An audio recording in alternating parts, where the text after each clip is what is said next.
jostling massive tiger sharks. 3 feet wide mouth with 2-inch teeth trying to take your arm off. Battling stingrays with razor-sharp whips. Oh my God, it's enormous. Where's the fish? All right, everybody stay cool now. Wrangling eels thicker than tree trunks. There he is. That's a big one. Take chances with it and you've lost your foot. Or you've had a large chunk taken out of your leg. And capturing the biggest squid on the planet. Tentacles hanging on to the side of the ship and wrapped around the gaffs and everybody yelling and screaming. Unbelievable battles between the world's most amazing anglers and mighty fish. Whether for science, sport or food, these are the most extreme encounters with monster fish.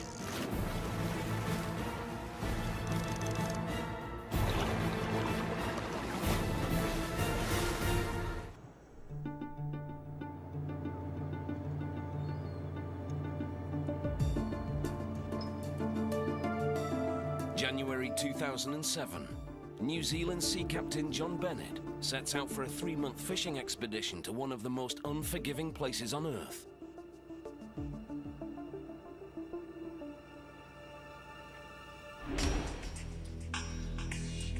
Antarctica.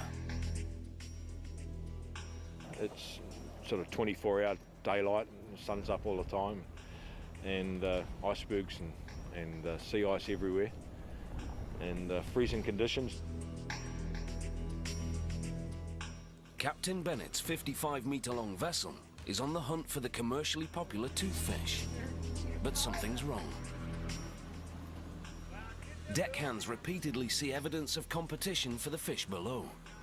More than 1.5 kilometres beneath the surface, something huge is stalking their catch. 35 kilo fish would come up with huge big sucker marks all over it. Some of them were bitten in half and big chunks eaten out of them. Probably 1 in every 3 or 4 fish would be damaged like that. But nothing can prepare them for what happens next. Bloody hell, look at that. Squid.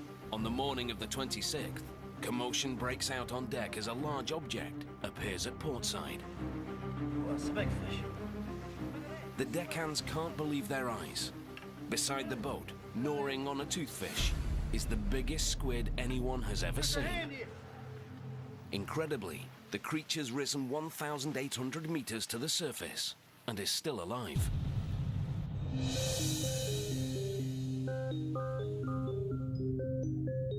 A tentacled beast, nicknamed the Kraken, has haunted seafarers for centuries.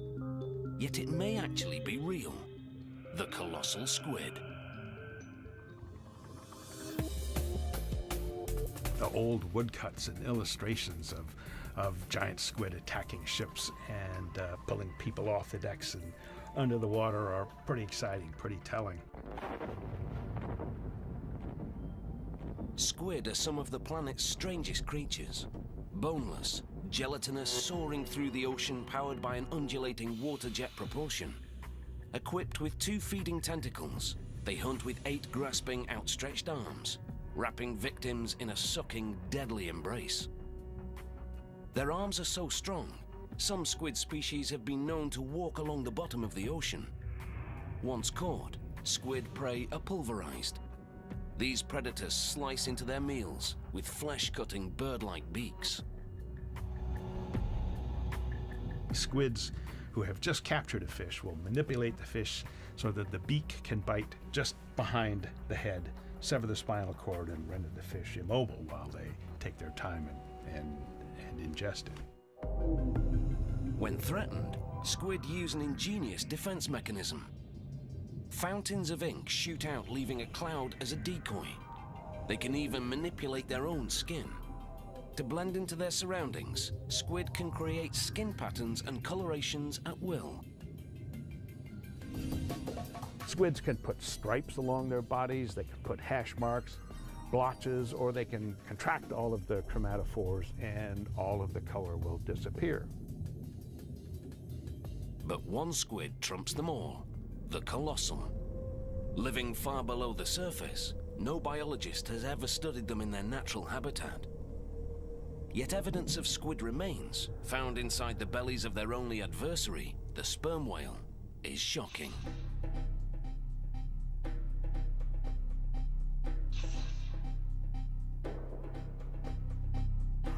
An animal like the giant squid or the colossal squid may live for 3 years, but probably not much longer than that.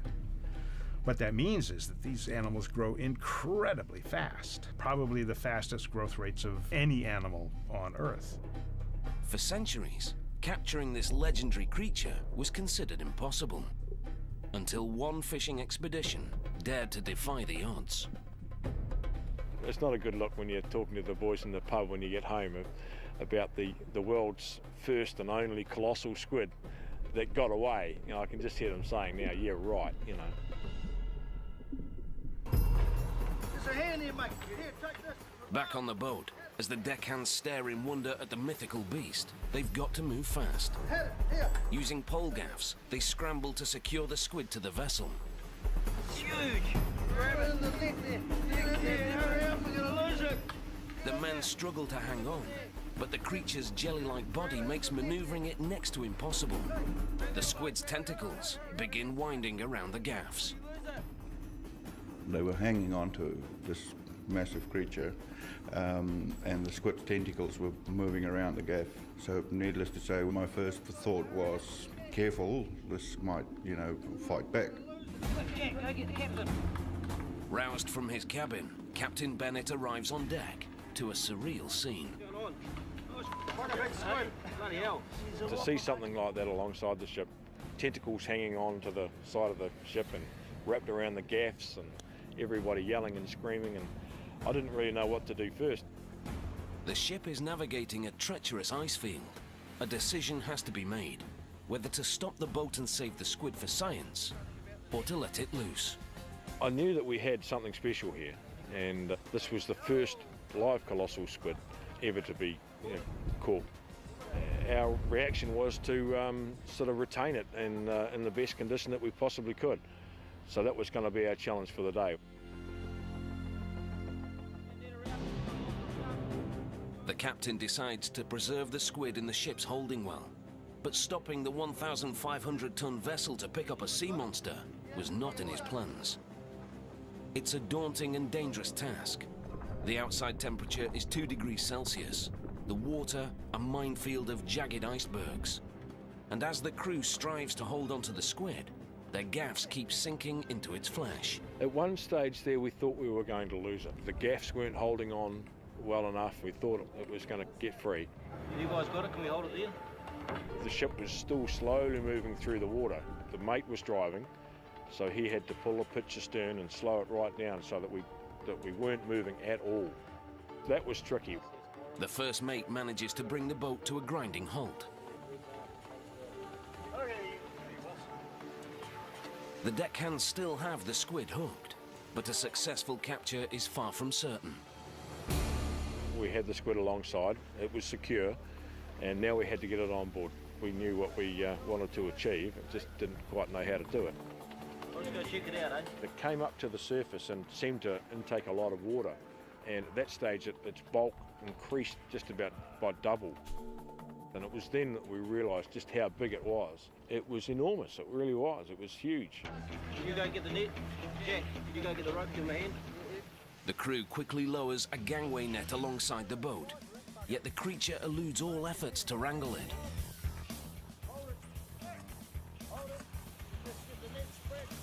He's hanging on to the side of the ship, and of course anything that gets close, that includes the net. So it was sort of encouraging to let the side of the ship go and not to touch the net, and as we slid it down under. One really excited crew member suggested he should get in the water. I'll put a suit on and jump in. No, they will get you. If you do that, you'll be goner.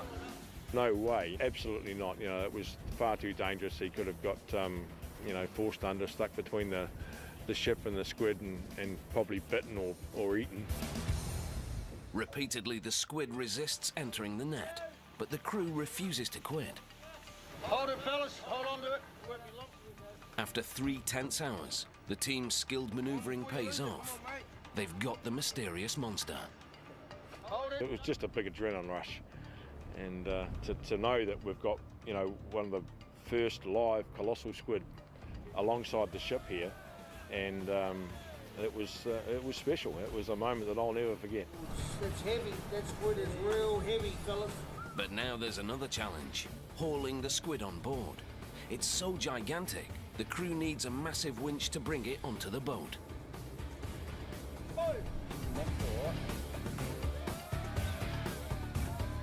At last they've done it.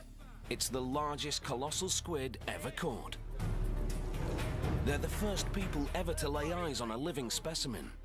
Estimated at over 450 kilograms, stretching more than 9 meters long, the size is jaw-dropping.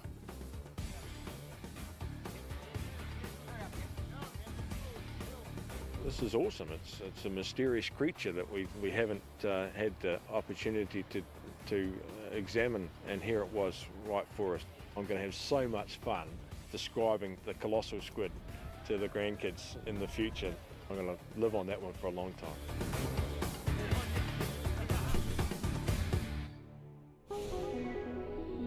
Today, the phenomenal beast is preserved at New Zealand's Te Papa Museum. A stunning glimpse of a deep ocean universe, and a reminder of the importance of protecting these monster fish for the next millennia.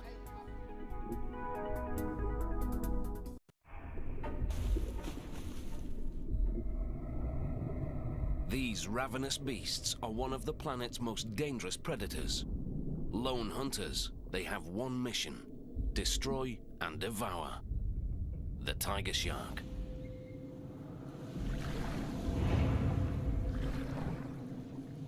The strength of that bite you would not be able to pull out without leaving a substantial portion of yourself there with the shark. They are very powerful.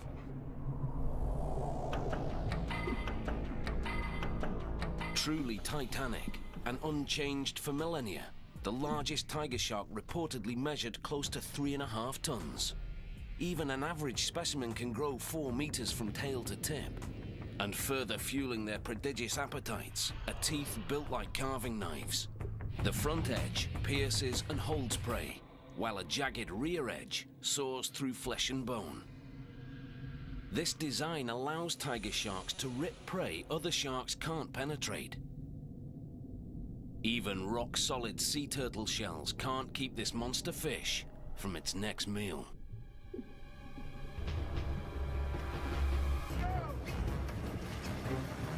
And even for professional anglers, battling a fighting tiger shark takes a staggering amount of skill and nerve. With shark fishing, the danger is when they come to the boat, because they attack you, they charge the boat, they try to bite you, and it's just, they're insane when they come to the boat. It's prehistoric.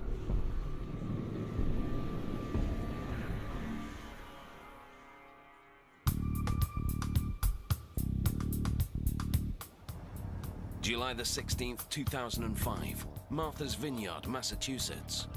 Sports fisherman Ivo Allen charters a boat to travel off the coast to do battle with the largest, most fearsome predator he can find. So it's nice to kind of add to the chum slick some fresh scent in the water from these fish we're catching now. We're just wasting time if we don't have chum going in the water at 24/7. Ivo and his crew are competing in a 2-day monster shark tournament with a $260,000 grand prize. The contest combines science and sport, as the teams plan to tag, measure, and release smaller sharks for the National Marine Fisheries Apex Predator Program. You catch them, you reel them in, and then what we do is we tag the fish. We measure it as best as possible because they're pretty feisty when they come to the boat. We try to calculate the weight of the fish, and then we cut the leader.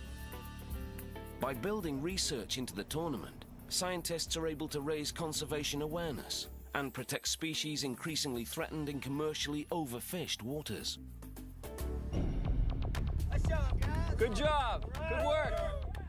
Now, it's midday on the last day of the tournament. The anglers have caught, tagged, and released 9 sharks. It's yours. But they've yet to land the monster specimen that could win the contest. I'm not marking a thing, man.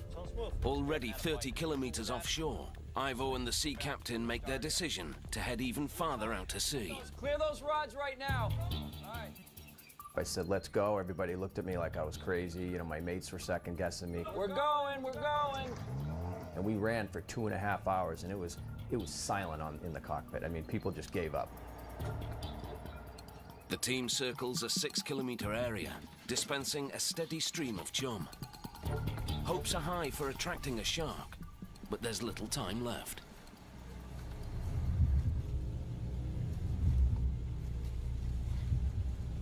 Do you see him out there, Brian, or no?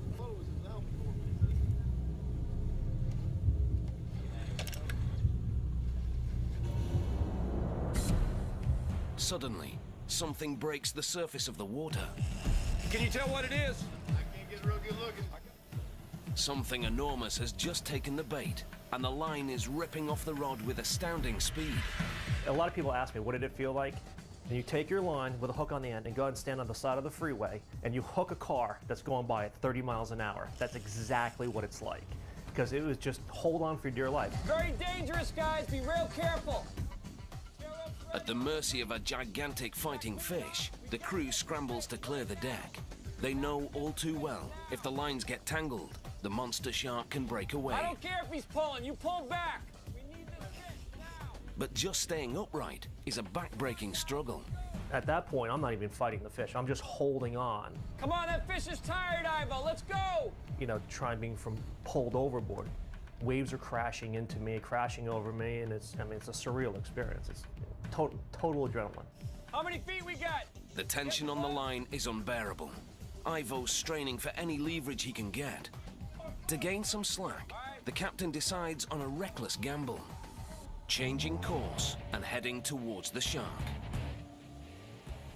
Get that slack up. He reverses the boat towards the thrashing predator. Fish is going all over the place here. Approaching an enormous angry tiger shark is never a good idea, but the team's determined to win. Get ready to get him, guys. The captain's maneuver works. Tension is off the line, and Ivo fights back by reeling in the slack. He's got a chance, but it's still a muscle-burning battle for every inch of line. Where's the fish? All right, everybody stay cool now. Everybody stay cool. I was thinking about quitting. I mean, it's like, I can't do it. There's no way. This fish is just too big. And everyone's screaming at me, you know, look at the time, look at the time. Right here, about 100 yards. Finally, after 30 grueling minutes of arm-wrenching work, the team gets a first glimpse of their adversary, and it's a chilling sight. Damn it, it's huge! The fish comes up and it goes dead silent. Everyone's just sitting there looking at the water like, holy, what did we just catch? You let me know when you get that fish. What the hell do we have on the end of the line? Come on, guys. And Jay just looks at me and he goes, big fish. And he looks scared. It's the winner. It's a tiger shark over 5 meters long. The notorious predator's only a few feet from the boat and extremely agitated. The creature's powerful jaws are lashing out at anything and everything, including the boat. You have the 17-foot shark with a mouth that's 3 feet wide that's, jumping up onto the boat trying to bite anything it can. I'd never seen a shark so close to the boat of that size. So I was a little bit horrified. Though tired from the fight, the thrashing shark is still incredibly dangerous. The first mate stands ready with a rope and a large gaffing hook. All right, everybody, pay close attention, guys. I want everybody paying real good attention. You fall in the water, you're dead, because it's biting everything. Anything it can bite to get away, it's going to bite. So if someone fell over, they would have lost a leg or an arm or something. The first mate reaches into the ocean and grabs the enormous shark's tail. Get on! There you go. Pull tight, pull it tight. Pull it tight. The team secures the fin to a tower on the back of the boat. And they've done it. They've captured a 540-kilogram tiger shark.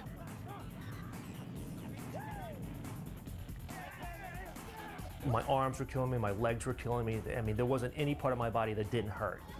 it was just painful. But the exhilaration, everyone just picked me back up. They grabbed me from the deck and they're hugging me, they give me high fives, and it was crazy. But now the race is on. As the team speeds back to shore, the enormous tiger surfs the boat's wake. They're over 100 kilometers from the dock, with just over 3 hours left before the tournament deadline. We're all just looking at our watch. No one's saying anything, we're just looking at our watch. It wasn't going to happen.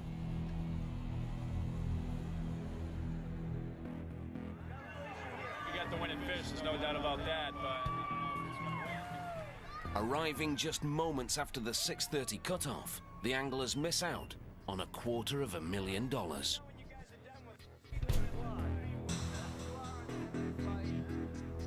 Yeah, it really laid on my shoulders. If I could have gotten it in a little quicker, 6 minutes sooner, we would have won. Though the shark didn't survive the journey, biologists on hand dissect the fish for vital research. It's the biggest specimen the Apex Predator program has ever seen, and an invaluable opportunity to better understand these magnificent and deadly monster fish.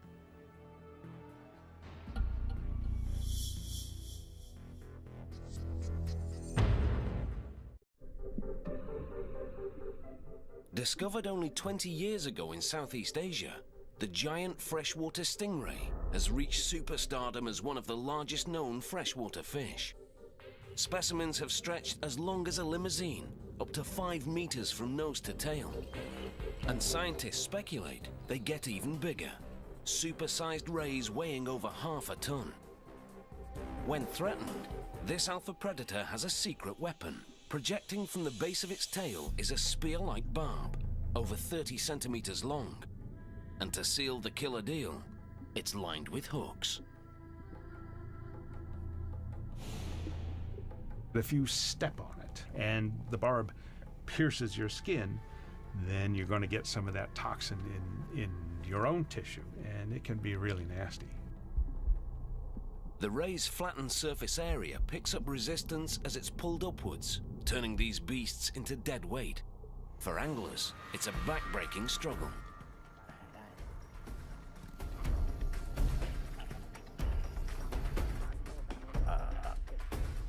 I believe that the giant freshwater stingray is comparable with anything in marine waters. For a freshwater fish, it is the ultimate capture.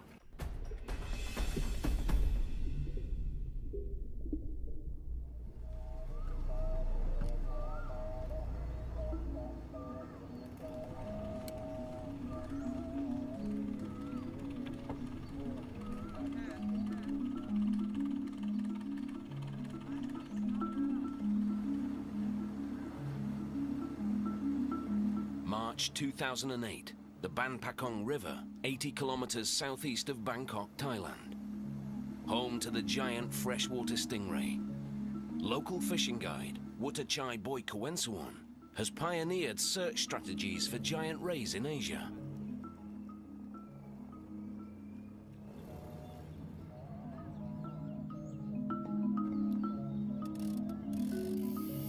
Today, Boy and his friends head out on a quest to break their personal record of 180 kilograms.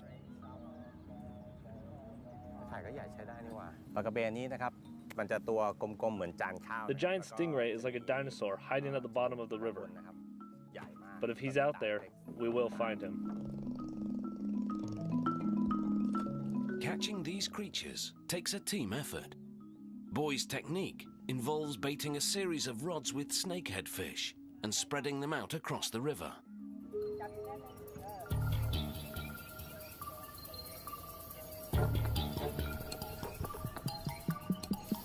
The men watch and wait. There's a sudden tug on the line. Boy scrambles to gain leverage, but the powerful pull is stronger than anything he has ever felt.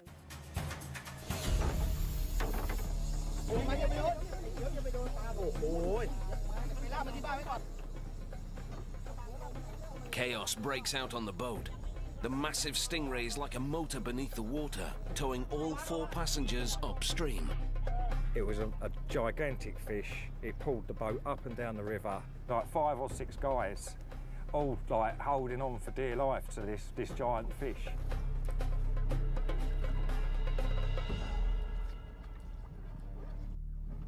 The stingray grinds to a halt. The fish is stuck like a plunger to the riverbed, refusing to budge. But Boy also refuses to give up. He gathers all of his strength.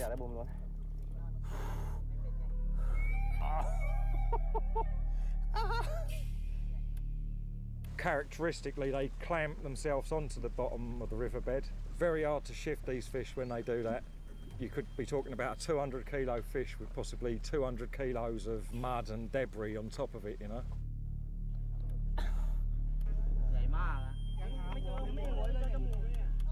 To hold that rod with such huge fish on the other side of the line, you can't imagine how hard it is. It's like carrying a big rock on your shoulder and running around.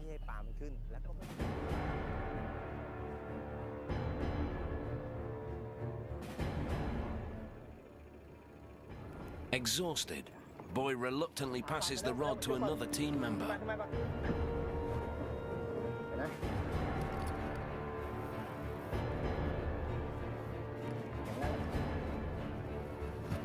For 3 grueling hours, the men take turns fighting the fish.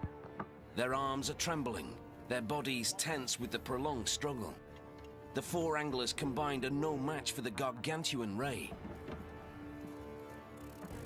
One moment of lost concentration and the line will snap. The worn-out anglers are desperate for any help they can get.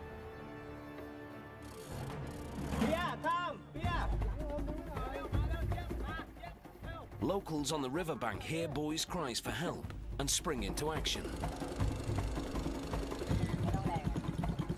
Come on!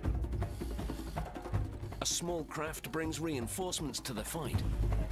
Incredibly, the battle continues for 3 more excruciating hours as the new crew takes turns on the rod. It's now 10 men versus 1 fish. I was just staring at the line. Please don't break. Please don't break. I have to see you. I have to see how big you are. Then, without warning, the ray surfaces. Come up now. It is twice the size of the boat. The stingray grows tired, but before the men can land it, the exhausted anglers must risk their lives. The ray's huge toxic stinger whips at the surface. Boy grabs the ray and another angler lunges for the lethal harpoon. The tail was flailing around. The guys grabbed the tail underneath the barb at the base of the tail and quickly wrapped a bandage around the barbs on the tail. With the dangerous tail subdued, the men now face a final challenge, landing a fish the size of a refrigerator. The ray's too big for the net and the boat. The crew's only hope is to ground the monster ray in shallow water. As Boy and his team hold on to their prized catch, they slowly drag it to the shoreline.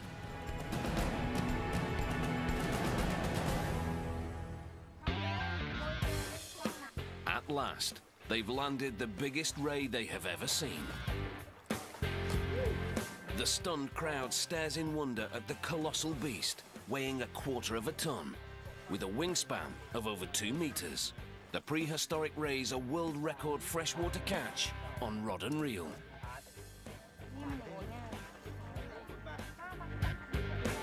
I've shared this feeling with all the team. It's like a feeling of relief that you've actually managed to get the fish up without losing it, elation and awe just at the sight of the creature, you know. But this mighty stingray belongs in the river. The team unhooks the fish of a lifetime and watch in wonder as it returns to its underwater lair.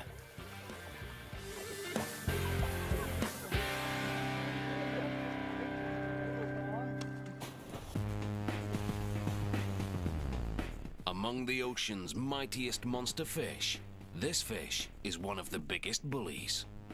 Pure muscle packed into a compact killer package. Fearless, aggressive, outmaneuvering the competition, they swoop in at turbo speed, decimating prey. The giant trevally. The giant trevally makes me think of a Shelby Cobra. A lot of power into a pretty small package that accelerates like nobody's business. Tropical Pacific alpha predators, giant trevallies patrol reefs with attitude. Capable of reaching nearly 68 kilograms, stretching over 1.5 meters long, trevallies harass everything in sight, even sharks. Here, a trevally takes food right out of a barracuda's ripping jaws. They'll strike from the blind side of the prey, whether it's bright light or dark water. They take advantage of the natural surroundings to make themselves invisible until they're too close to be avoided. And behind every bully, there's a formidable weapon. A thick, muscular body focuses power through a narrow area known as the caudal peduncle, giving giant trevallies powerful tail fins and stunning speed.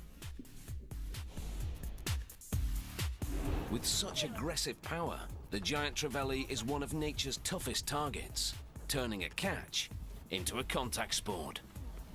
Sometimes it'll just smack you into the side of the boat. It'll strike so hard. The intensity and the adrenaline pump.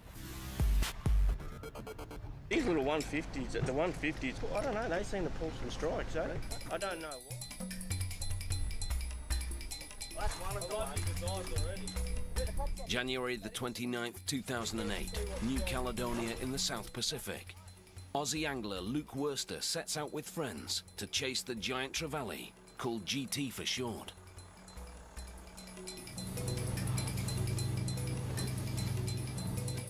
For passionate fishermen like Luke, this muscular fish is a fierce opponent that must be treated with respect. The GT, they are a gangster of the reef. They are so tough. I have such a mutual respect for this fish. Nice one, mate. It's my life. GT fishing is my life. And catching this monster fish is no easy task.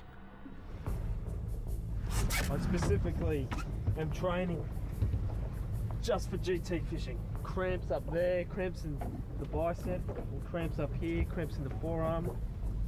If you're not in shape, GTs will find your weakness. The environment alone is challenging. I'll just take the boat over here and just spin it around back into the wind just to give you a good angle. GT live a few kilometers offshore, often amongst huge waves. Out here, Luke and his friends throw cast after cast. And they aren't the only predators on the hunt for GT. Sharks also circle ominously beneath.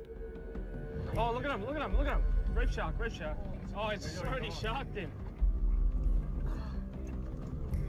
We've just hit a patch of bait, got our lure in the middle of it, hooked up a GT, and as soon as we've hooked up, we've had a big shark, big whaler shark. Well, needs no words.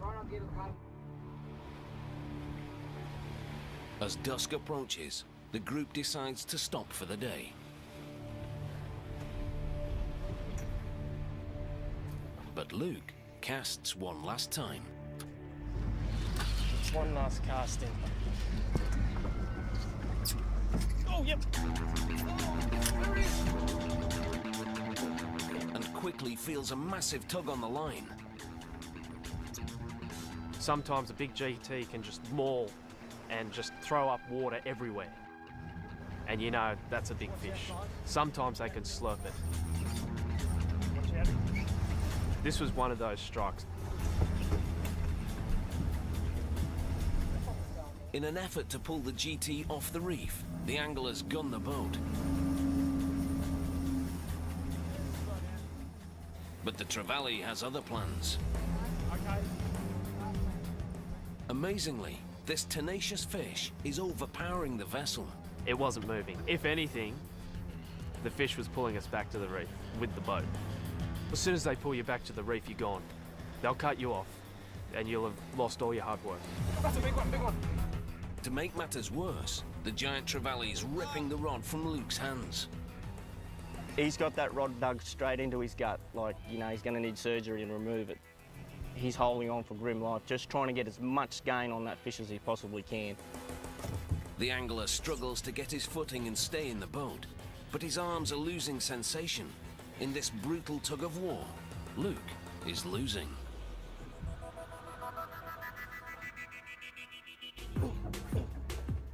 As Luke fights to stay focused, the wrestling match rages for an excruciating 30 minutes. My muscles were full of lactic acid and they were ready to give up. Slowly but surely, I was able to start pumping and whining, and slowly she started coming up. As the fish surfaces, the anglers get their first glimpse of the heavyweight on the other end of the line. When I saw that fish for the first time, I had no words. I was speechless. Oh, there he is! It's big. My God. It's a Goliath. It looked like a Volkswagen. The giant trevally is built on a monster scale, the biggest the group has ever seen. To get this monster on board, it'll take the strength of 3 men. As the 6-meter-long vessel bounces on the churning sea, the fishermen try to hoist the trevally onto the boat. With a final coordinated pull, at last, they've got it.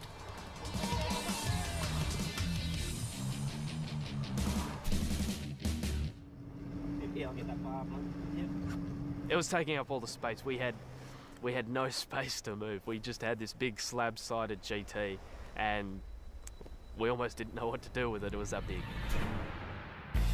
The giant trevally's over 60 kilograms and an estimated 1.5 meters long, a Goliath of the reef. It's the catch of a lifetime, but Luke is passionate about fish species survival. He knows he must release the GT as soon as possible. Pumping the fish's gills with seawater to keep it breathing, he carefully places his catch back in the ocean. Once we released that fish, she gave a few kicks, but then she started to descend. But she didn't descend normally. She turned on her side and she was basically exhausted from the fight and dying. The anglers watch in horror as the GT begins to spiral to the bottom. Luke does the unthinkable. He dives into shark-infested waters to save the fish. On board, his friends are in a panic. Come on, mate. No, don't worry, it's only a fish, mate, come on. Get out of the water. Get out of the water. The fish will be fine. I did think about it just as I was jumping in the water, but as soon as I was in, it's now or nothing. It's not a chance that I'll get again, and if I don't take it now and try to make a difference, then I'm not going to feel right. You're crazy, the shark's here, come on. Ignoring his friends' anxious cries, Luke cradles the massive GT in his arms. As he struggles to move water through the giant fish's gills, they both become predator targets. At that point, you step into their realm, you are bait. So there's always that chance. It was a bit more difficult than I had expected because I'd already exhausted my energy so much that I was even struggling to swim myself, so we were almost two of the same. Luke swims with the crippled giant for 10 long minutes. Slowly, the GT shows signs of life. With a sudden, furious flick, the trevally darts away. Luke and his catch of a career have both survived intact. Once I got back in the boat, my arms were trembling, my whole body was trembling, and you know, they were calling me nuts, but they knew I'd done the right thing. Well done.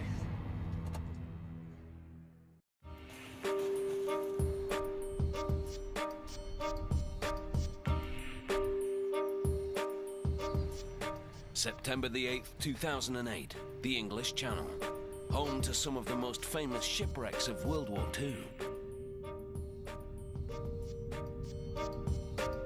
The big wreck with fish in today or a small one? And for modern anglers, the perfect place to hunt for an elusive opponent, So that means the conger eel. Now, for the first time in 30 years, conger enthusiast and devoted shore fisherman Roger Beer will fish from a boat, heading into the channel to chase this mighty fish. The expedition starts slowly. Luring the conger is a painstaking art. The eel prefers the safety of shipwrecks and must be coaxed out of any chosen hiding place. Roger feels a nibble on the line. A conger is toying with his bait. You feel every little tap, and the eel was very slow biting. I just kept quiet because I thought, well, if I miss it, I won't have to say too much. So I just let him go and just let a bit more line off, and for 15, 20 minutes. Then he finally started going off, and I just hit him like a steam train. The conger eel's ferocious jaws have locked onto Roger's bait. The fish is making a beeline for the shipwreck. Roger must keep the eel off the grounded vessel without snapping the line. It's a delicate balance, a game that can end at any moment.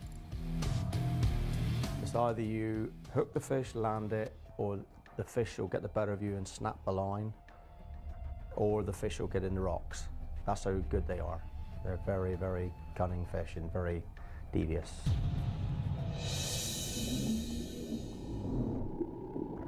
These giant fish are like water-bound snakes.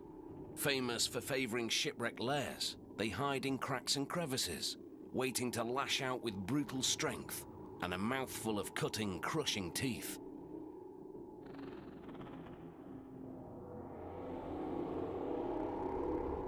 They resemble a big snake, a big python or anaconda. Lots of muscle packed into a big, long, tubular shape. They're very impressive animals. Able to reach lengths of over 3 meters, weighing more than 113 kilograms, congers are like creatures from science fiction. The undisputed kings of a family of eels made up of over 100 different species. Eels are powerful predators.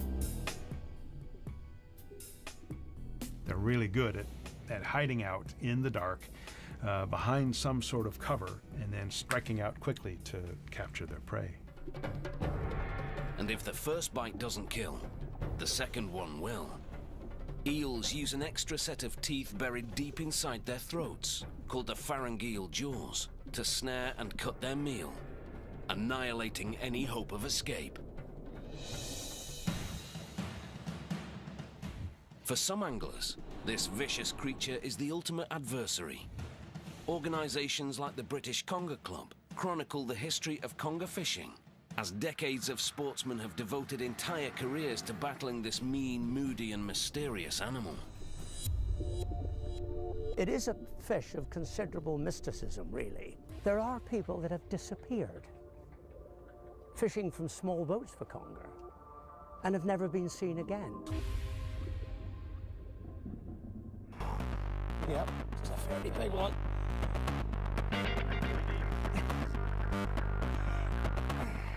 Back on the boat, Roger's experienced hand wins out. He keeps the eel in the open channel, but he soon faces an even tougher test. Certainly tires you out. Endurance. The strength of the hooked conger is overwhelming. It's clear this is no ordinary eel. I was concentrating on being one jump ahead of the eel. After 10 minutes or so, your arms start to not belong to you. So you've got to concentrate to get that bit of power back. It was very uncomfortable trying to land the fish. Not a bad one, Rog. Without warning, the eel suddenly surfaces. There he is, Gord. It's huge. A monster specimen stretching across the surface of the water like a giant snake. The fish, as it came up to the surface, I have never seen anything like it. I've seen eels to 80, 90 pounds, but this dwarfed it. God, it's bloody huge, Rod. Big one. But the conger doesn't stay up for long. With a sudden burst of energy, the eel makes a dash for the ocean floor. With luck, I managed to get him up, but every time I got him up, halfway, he went straight down again. He's diving. He kept going down again, and then up, and then down again. The line can snap at any moment. Roger struggles to stay as sharp and strong as the monster fish below. That's better, Roger. Go on, keep going. After 30 grueling minutes, a breakthrough. The eel bobs back on the surface, showing signs of exhaustion. It's all right. But the battle isn't over yet. To land the catch, Roger's got to get the dangerous fish into the boat. Most of the fish are lost at the gaff because they're so powerful and they do a spin.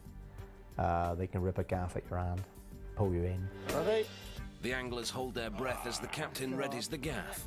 Any experienced eel fisherman knows the closer you get to these predators, the greater the risk of losing your own flesh in their snapping jaws. You just keep away from its mouth because it's got big teeth.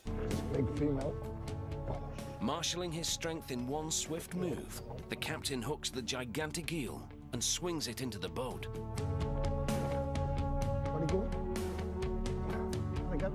At last, they've landed the Goliath conger. Well, I say, Roger, that's a little bit bigger. The anglers are amazed. The eel is even bigger than they imagined. Cheers. Well done, good one. Roger. Nice one, mate. Cracker. Well, so you don't kick, yeah? I'll be all right. Almost 3 meters long, weighing in at 49 kilograms. It's the biggest conger captured off the coast of England in a decade. Oh, well, it was phenomenal. It was brilliant. You know, I couldn't believe that I'd done it on the first trip out. 110. That's all I need is a 100-pounder. Biggest deal I've ever seen. Maybe a little bit bigger.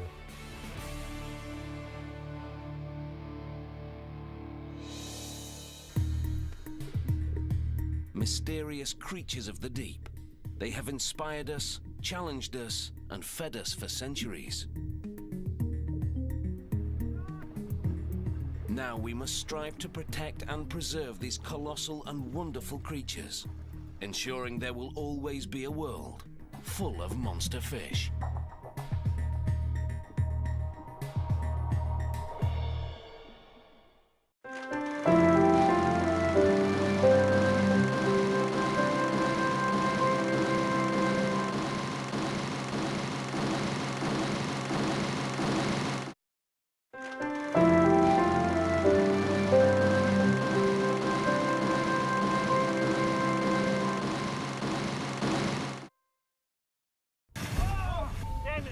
Wrestling massive tiger sharks. 3 feet wide mouth with 2-inch teeth trying to take your arm off. Battling stingrays with razor-sharp whips. Oh my God, it's enormous. Where's the fish? All right, everybody stay cool now. Wrangling eels thicker than tree trunks. There he is. That's a big one. Take chances with it, and you've lost your foot. Or you've had a large chunk taken out of your leg. And capturing the biggest squid on the planet. Tentacles hanging on to the side of the ship and wrapped around the gaffs and everybody yelling and screaming. Unbelievable battles between the world's most amazing anglers and mighty fish. Whether for science, sport, or food, these are the most extreme encounters with monster fish.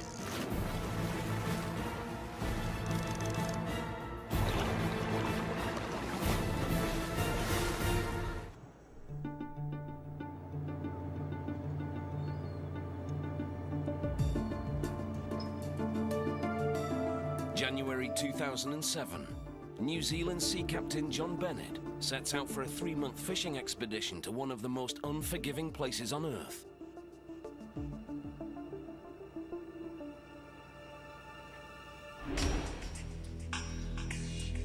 Antarctica. It's sort of 24-hour daylight, and the sun's up all the time, and icebergs and sea ice everywhere, and freezing conditions. Captain Bennett's 55-meter-long vessel is on the hunt for the commercially popular toothfish. But something's wrong. Deckhands repeatedly see evidence of competition for the fish below. More than 1.5 kilometers beneath the surface, something huge is stalking their catch. 30, 35 kilo fish would come up with huge big sucker marks all over it. Some of them were bitten in half and big chunks eaten out of them. Probably one in every 3 or 4 fish would be damaged like that. But nothing can prepare them for what happens next. Bloody hell, look at that. Squid. On the morning of the 26th, commotion breaks out on deck as a large object appears at portside. Oh, it's a big fish. The deckhands can't believe their eyes. Beside the boat, gnawing on a toothfish, is the biggest squid anyone has ever seen.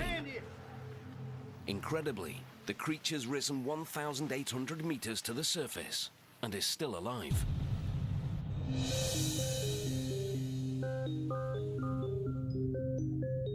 A tentacled beast, nicknamed the Kraken, has haunted seafarers for centuries. Yet it may actually be real. The colossal squid. The old woodcuts and illustrations of giant squid attacking ships and pulling people off the decks and under the water are pretty exciting, pretty telling. Squid are some of the planet's strangest creatures. Boneless, gelatinous, soaring through the ocean powered by an undulating water jet propulsion. Equipped with 2 feeding tentacles, they hunt with 8 grasping, outstretched arms, wrapping victims in a sucking, deadly embrace. Their arms are so strong, some squid species have been known to walk along the bottom of the ocean. Once caught, squid prey are pulverized. These predators slice into their meals with flesh-cutting bird-like beaks. Squids who have just captured a fish will manipulate the fish so that the beak can bite just behind the head, sever the spinal cord, and render the fish immobile while they take their time and When you get home about the world's first and only colossal squid that got away, you know, I can just hear them saying now, yeah, right, you know. There's a hand here, mate. Here, take this. Back on the boat, as the deckhands stare in wonder at the mythical beast, they've got to move fast. Here. Using pole gaffs, they scramble to secure the squid to the vessel. It's huge. Grab it in the neck there. Hurry up, we're gonna lose it. The men struggle to hang on, but the creature's jelly-like body makes maneuvering it next to impossible.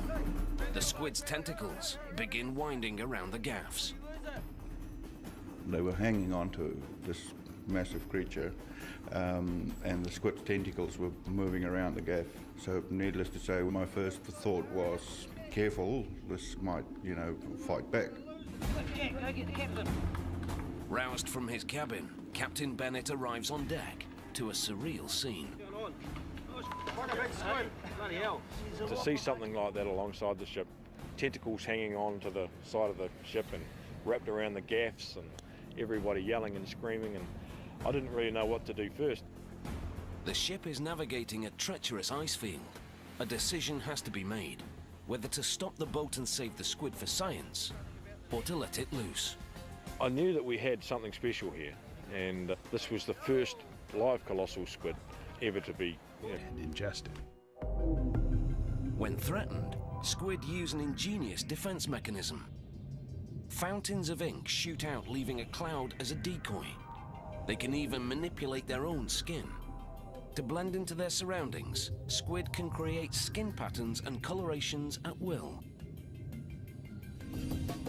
Squids can put stripes along their bodies, they can put hash marks, blotches, or they can contract all of the chromatophores and all of the color will disappear.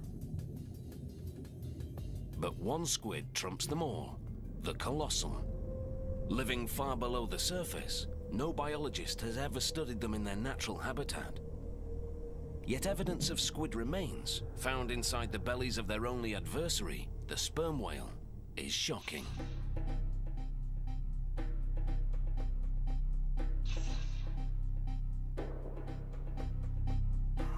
An animal like the giant squid or the colossal squid may live for 3 years, but probably not much longer than that.